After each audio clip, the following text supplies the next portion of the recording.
स्वागत करता हूं आपका जनोदय न्यूज चैनल में। आज है मरवनी कोर्ट में, जहां पे कि बार एसोसिएशन के इलेक्शन होने हैं 26 तारीख को, जो कि पिछले साल होने थे, और वो कोरोना काल की वजह से नहीं हो पाए। आइए इस विषय में बात करते हैं इंदर सिंह सरवै जी से। नमस्कार सर। नमस्कार सर, ये क्या जो इलेक्शन पिछले साल होने थे और जो वो इस साल होने हैं, क्या ये डेट फिक्स है सर? ये देखिए, इलेक्शन 18 मार्च 2020 के फिक्स थे पहले।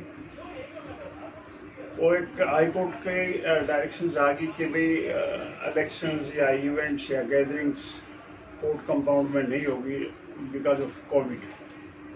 तो उस वजह से इलेक्शन उस टाइम पे सस्पेंड हो गए थे। और अभी तक सोच में ही थे कि कब आएगी डेट, कब आएगी। अब ये 26 तारीख आ गई है डेट। 26 को इलेक्शन होंगे हमारे। लेकिन आज एक मीटिंग बुलाई है हाई कोर्ट ने, जिसमें मेरे को भी तलब किया है।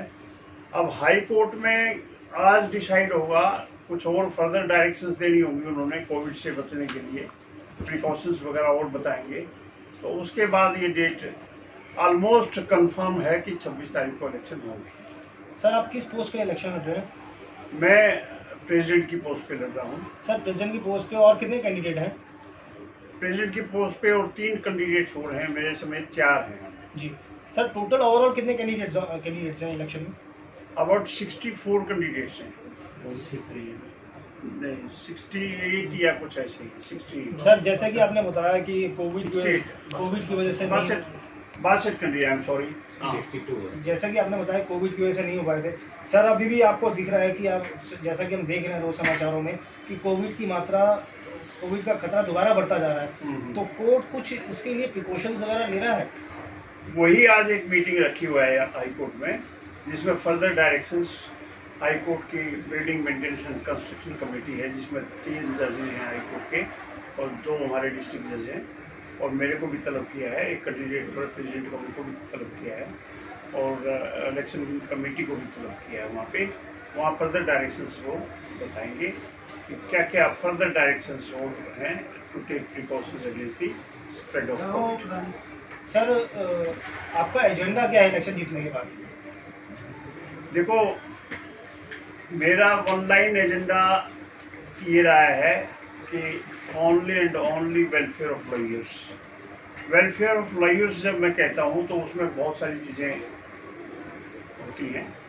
सबसे पहले यहाँ पे चैम्बर और सिटिंग प्लेस जो वकीलों के लिए होना चाहिए, जितना 7000 मेंबर्स हैं यहाँ पे, ये बड़ा लिमिटेड स्पेस है यहाँ पे।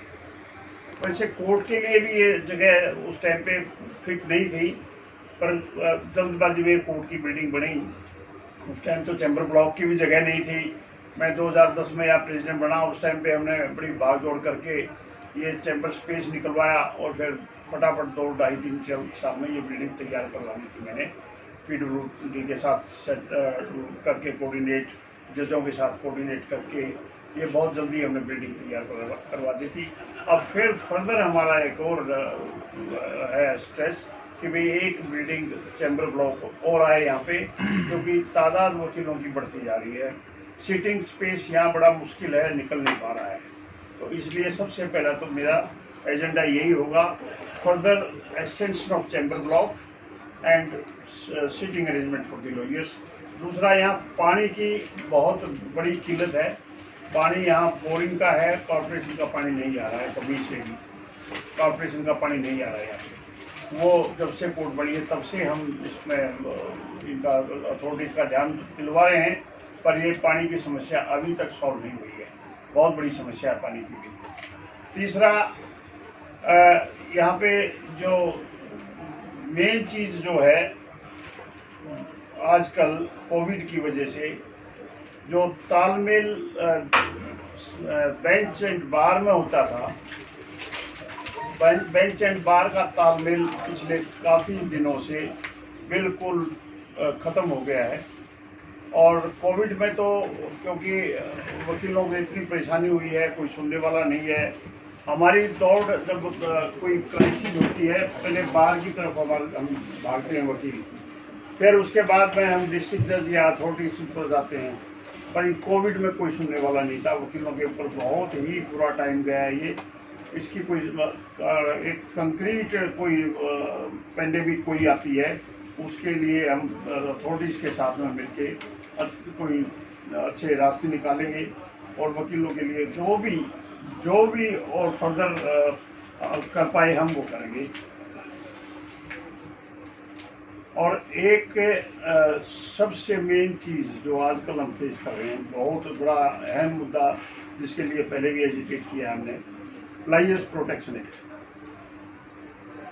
वकीलों के ऊपर कोई बात हो जाए, अनजाने में जाने में कोई वकील फंस जाते हैं, पुलिस केस हो जाता है। इवन बोनाफाइड ड्यूटी करते हुए भी हम कई बार अनजाने में भी, ना चाहते हुए भी कोई बात हो जाती है, तो उसके लिए लॉयर्स प्रोटेक्शन एक्ट बहुत जरूरी है, जिसमें कम से कम लॉयर्स के खिलाफ कोई एलिगेशंस आती हैं तो पुलिस को सबसे पहले वो एक्ट में जो सुविधाएं पुलिस के लिए दी गई हों, लॉयर्स के लिए जो प्रोटेक्शन दिए गए हों, वो देखें और उसके बाद में किसी वकील के खिलाफ कोई एलिगेशन है, बोनाफाइड एलिगेशन है, तो भी बार के सेक्रेटरी को, प्रेसिडेंट को इन्फॉर्म करेंगे, तब वकीलों के खिलाफ कोई एक्शन होगा। लॉयर्स प्रोटेक्शन एक्ट बहुत जरूरी है आज के लिए। सर कितने साल हो गए आपकी प्रैक्टिस को? मेरी प्रैक्टिस को मैं 84 में आया, 85 जनवरी में मेरा इनरोलमेंट हुआ। I think it is going to be 36 years हो गए, 36 ईयर्स हो गए। सर आप कुछ लोग होते हैं कि महंगे वकील अफोर्ड नहीं कर पाते हैं, कुछ गरीब लोग होते हैं, तो सर आप कुछ चैरिटी उस तरह की या उन लोगों का फ्री में केस या कम पैसों में केस ऐसा कुछ लड़ते हैं सर? देखिए, उसके लिए सरकार ने अल्टरनेटिव डिस्प्यूट रिड्रेसल फॉर्म बना रखे हैं, जिसमें DLSA है।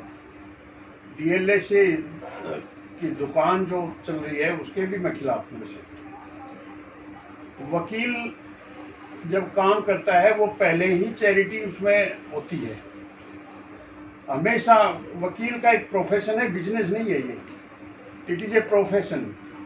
बिजनेस में होता है, चैरिटी नहीं होती। प्रोफेशन में charity is included in the profession. तो वकील एडवोकेट्स तो ऑलरेडी चैरिटी का पूरा ध्यान रखते हैं, पर ये जो एडिशनल दुकानें खोल रखी हैं जैसे DLSA है, मीडिएशन है, ये जरूरत नहीं है। इनमें मैंने देखा है गरीब आदमी के लिए कोई प्रोटेक्शन नहीं है उनमें भी। DLSA में आदमी कार से आएगा, DLSA का वकील मांगता है जाके, वो चैरिटी नहीं मैं समझता। चैरिटी जहाँ प्रोफेशन हो गया, दैट इज ए चैरिटी, इसमें इंक्लूडेड है चैरिटी। सर आपका टोटल कितनी टीम है आपकी, कितने लोगों की टीम है, मतलब आपके असिस्टेंट कितने हैं सर?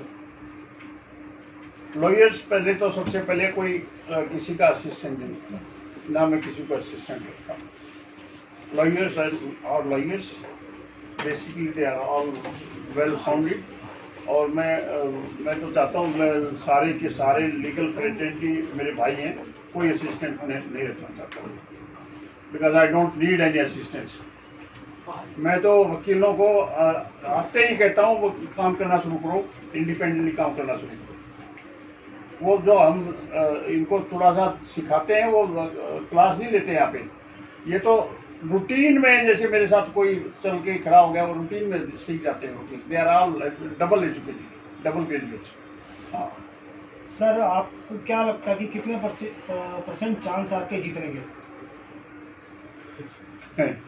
मैं तो कहता हूँ 200%। Thank you sir. मेरा ट्रैक रिकॉर्ड आपको शायद अभिषेक ने आपको भेजा है, तो उनसे पूछ लेना मेरा ट्रैक रिकॉर्ड बार में क्या रहा है। इस बार में जब मैं 2010 में बना, थोड़ा पास हिस्ट्री बता देता हूँ मैं। ना तो कोई रूल्स थे बार के को रेगुलेट करने के लिए, कॉन्स्टिट्यूशन नहीं था यहाँ। मैंने 2010 में कॉन्स्टिट्यूशन बनाया। 2010 में यहाँ पानी की बहुत ही क्रिटिकल सिचुएशन थी।